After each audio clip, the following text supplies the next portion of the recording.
Hello everyone, today I'm going to skip ahead to October when I made my second visit of 2017 to Korea to attend my sister's wedding. I made an extensive travel series of all the amazing and exciting things I did during that trip with Mayu in Seoul and in Jeju Island. It can be found in my Korean travel playlist. One particular vlog I never made, however, was about the day I decided to renew my residency visa, because spoiler alert, it was too easy and too short.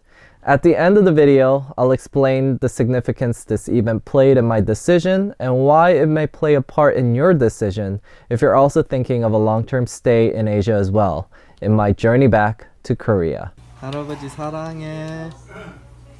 I am too. Is on the same Netflix show as the J-Fi one.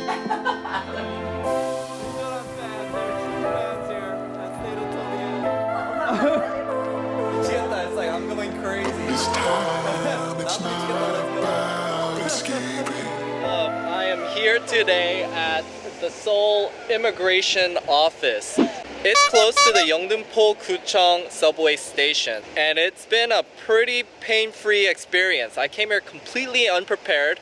I didn't know what you're supposed to have. I just knew that my ID is gonna expire and I wanted to extend it. So first of all, you'll walk in, ask these people at the information counter where to go. Depending on your address, they're gonna either recommend you go to the first floor or the second floor. When you get to the third floor, just make a right into this office from these helpful people on the left. Just fill out this application form and also bring a passport and your F4 visa. The other important piece of documentation that you needed to have, which I didn't know, is a current lease agreement.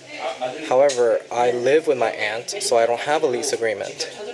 So what they said was I need to provide proof of my aunt's ownership or lease of the apartment and have her fill out this confirmation of residence accommodation. All the documentation beforehand, but if you don't, then you can come down to the first floor, make a right, and there is a fax machine here. I did my aunt with this fax number, and she faxed in the documentation I needed and filled out the form.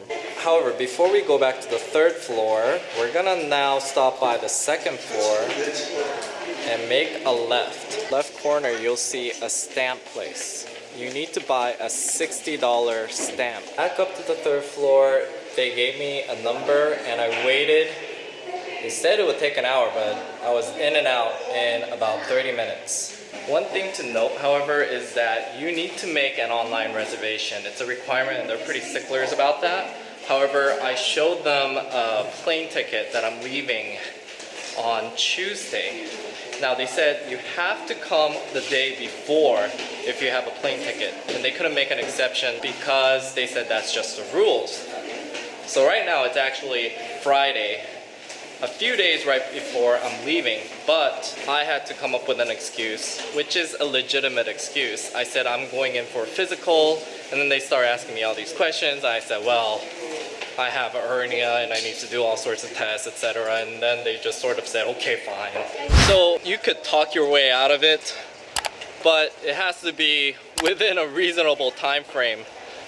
Or you can just make the reservation, and my understanding is that the earliest time they had available right now was in 6 days.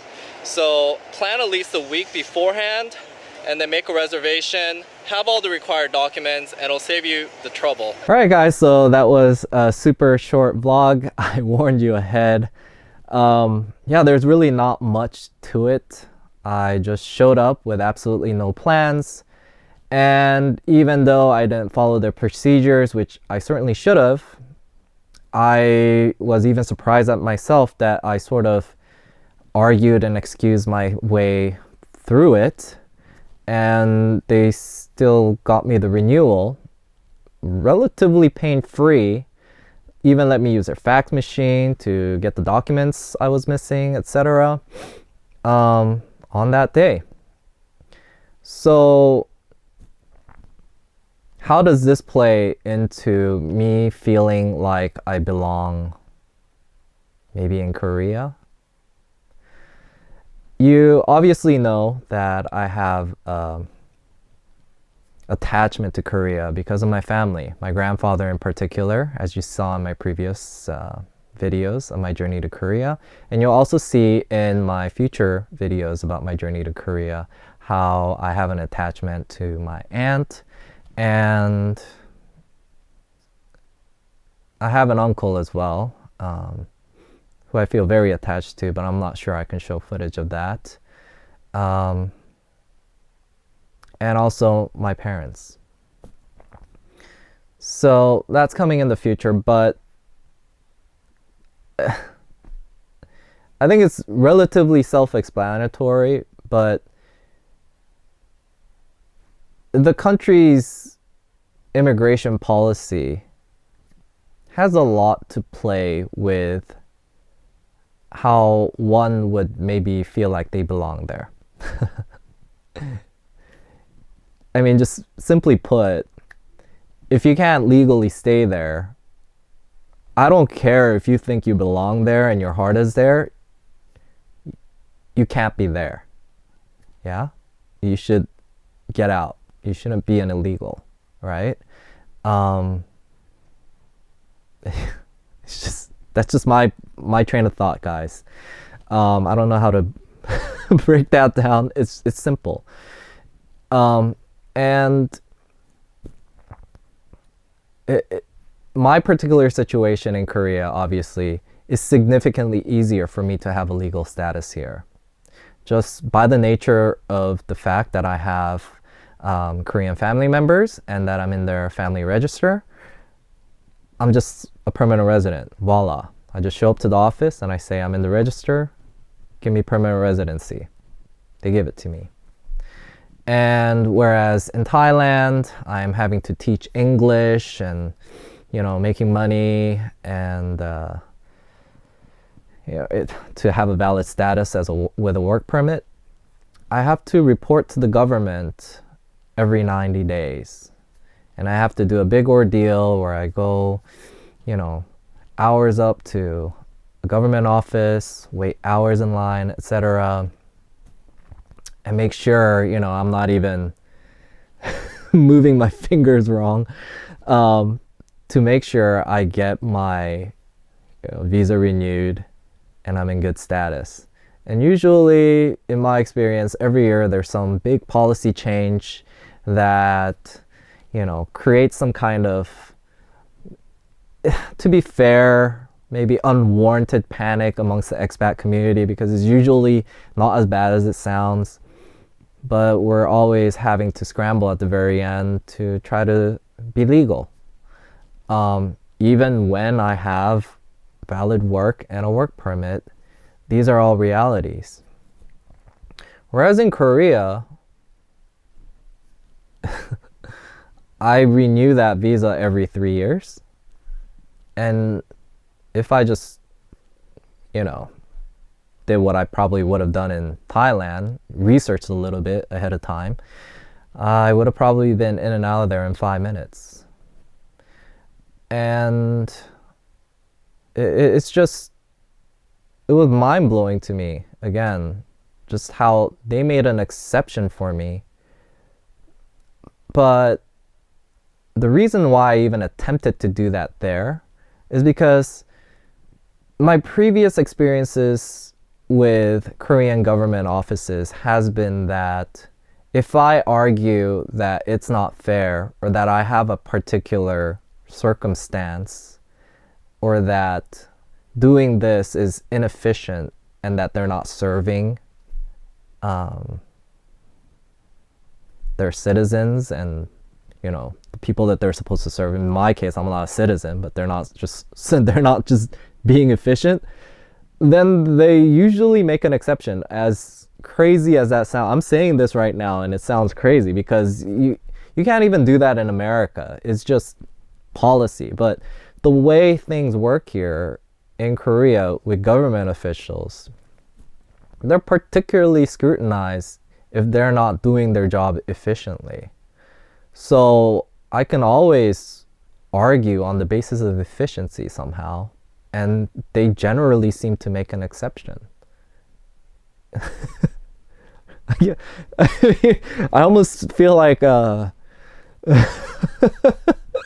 I don't know why this sounds so funny to me, but it's like that would never fly in America, and it certainly wouldn't fly in Thailand. I mean, even if I just sort of argue, why does a Thai person get to do that, and I have all these extra hoops and loops that I have to jump through here?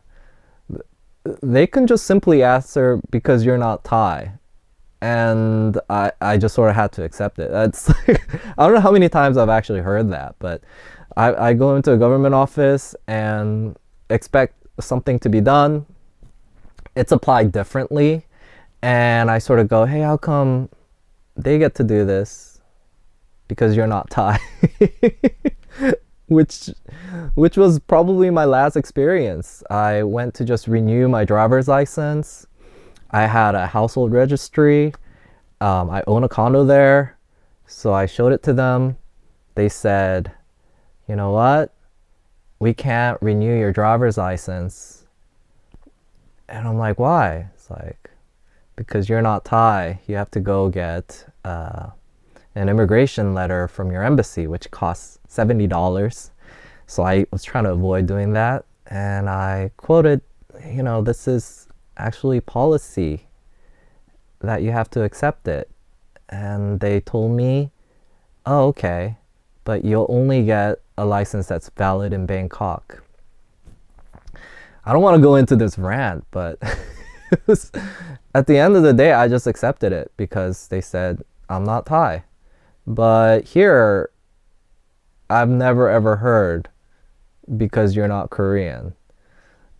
And if anything, I think it's somewhat unfair to Koreans here, because if you talk to expats and you talk to Koreans who know about the privileges that we expats have as foreigners here, most of the complaints will be that Koreans are treated unfairly compared to expats.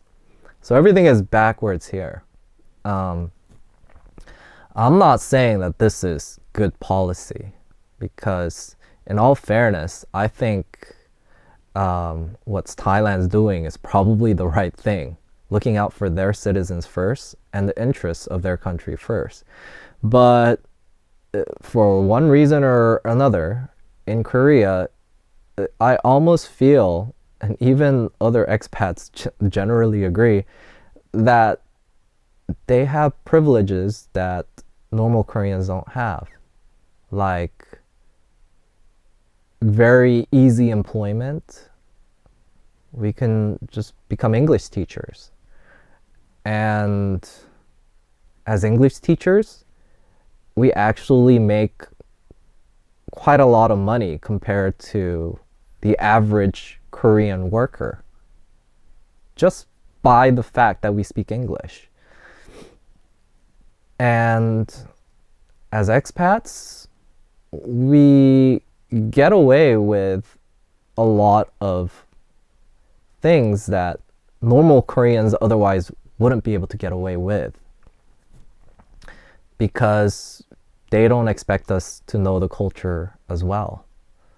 So they just excuse us. And if anything, try to change and respect our foreign values. So it's somewhat of a contrast. That being said, I will say that as a foreigner, given how things are right now, it would be probably more convenient for you to be staying in Thailand, because Thailand has a longer history of foreigners in the country, and your average street vendor, your average sign is all going to be in English. And on a personal level, Thai people are very accepting of foreigners, and they love our culture, and you'll see it in the media everywhere. But Koreans are very accepting of foreigners as well. And because of possibly serving their own self-interest as a result of the declining birth rate here in Korea. Koreans have a very favorable immigration policy. And this surprises a lot of people because they believe, oh, because Korea is probably more developed than Thailand, it's gonna be harder for you to become a permanent resident or a citizen here compared to Thailand. Because anybody who's looked into trying to become a permanent resident or a citizen in Thailand, they'll tell you it's near impossible. I mean, 5 years there, I have yet to know a single person, a single expat, personally, that has become a citizen, or that is even attempting to even get a permanent residency. So it's a very sharp contrast to here, where I'll just talk to people and everybody is considering becoming a permanent resident here in Korea. Here, if you get married, you get a valid visa just for marrying. 2 years, you can get a permanent residency. You get divorced, it's still valid. It's relatively easy to get permanent residency here. You work for about 5 years, and you go through their Korean integration program, which actually gives you free classes on language and culture, and along with points for community service, etc. There is a realistic pathway for you to become a permanent resident. And I've even just read online that like a Filipino worker that's been working out here for about 10 years, even without passing the language requirement, still got permanent residency. I definitely would need to do more research on all of this. And because there's so many avenues for you to get permanent residency here in Korea, as well as get citizenship, that would be a whole video on its own. But I highly recommend, if you don't trust me, just look at the avenues. And you'll see that just on a factual basis, it's much easier to become a permanent resident or a citizen here in Korea as opposed to Thailand. So at the end of the day, even though I know I can offer value to Thailand, I could be an English teacher, I could promote them through my YouTube videos, and I feel wanted in Thailand now, there's a part of me that is concerned. What if in my older age, especially because I'm not making a ton of money becoming teaching English and just sort of living paycheck to paycheck, what if in my older age, when I don't have as much money or ability to make money or add value to society and become sick, with the current trend in immigration in Thailand, it makes me concerned and feel like my days may be numbered. And that's one of the reasons I'm openly looking at other avenues of living in other countries in Asia. And Korea was the easiest one, as I already have status here. So I hope this makes sense. And again, I want to clarify that this is absolutely nothing negative or rebuke to Thai government or their policies. I fully support Thai government policies on immigration. It may not serve my interest, which I think is perfectly fine.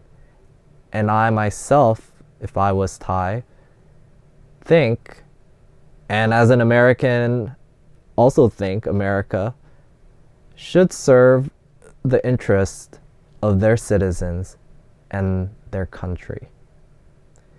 Thailand doesn't have an issue with declining birth rate. Thailand has issues, other issues that they need to resolve through immigration policy. And I think it's completely fair what the government is doing. So for the record, I'm not saying anything negative about the Thai government. But what I am saying is some positives from the perspective of a self-serving expat that is outside of America. I think the policies, especially immigration in Korea, are very favorable and make me feel like I belong here. And this particular vlog is an example of that. So I hope you enjoyed it, and tune in for more videos about my journey back to Korea and why I feel I also belong here, as well as Thailand, as well as America. And join me as I organize my thoughts to find what lifestyle I ultimately want to live. And before wrapping up, I particularly want to thank all of you who have been commenting, giving me suggestions, and even connecting me to possible employment opportunities. I also have to say, some of the best employment offers and connections and advice have come from my Thai audience. And even though I don't feel maybe that I belong there from an immigration policy sense, I certainly feel I belong there more on a personal level. And I really miss Thailand and the amazing people there. And many of the things I do will be in an effort to be able to go back and sustain a life there. But if I can have the cherry on top and also maintain my connection to Korea, this amazing country, the country of my family, I'm gonna also try that too.